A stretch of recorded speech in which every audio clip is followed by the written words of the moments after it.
You know, you always try and figure out relationships which will be like conversations between people. In the case of the Thomas Adès Violin Concerto, which contains so many different musical ways of looking at things, there's a second movement which is a classical sort of passacaglia. There is a first movement which is a type of quicksilver solo violin line where the orchestra is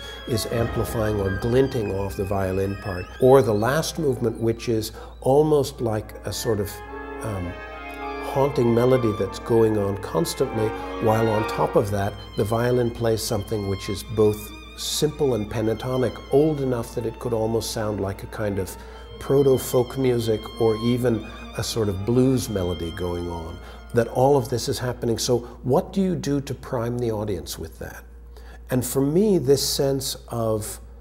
the past as a constant source of newness for the present, the sense that we all borrow a DNA and then pass it along to the next generation, is something that Vaughan Williams captured very clearly in his Fantasia on the themes of Thomas Tallis.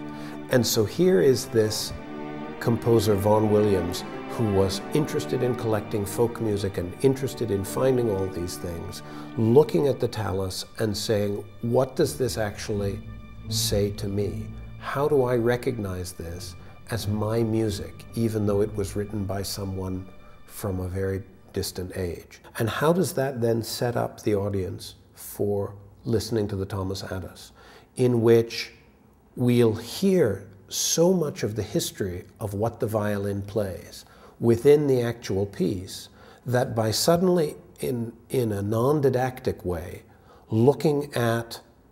musically historical perspective, we come to the Adès, and the things that are new about it surprise us and delight us and enchant us. And the things in which it is a tradition of this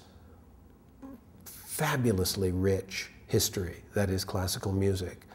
is something that then comes through in a different way, I think. And that's part of why these two pieces are on the program together in the first half, because they really communicate in such a way that we will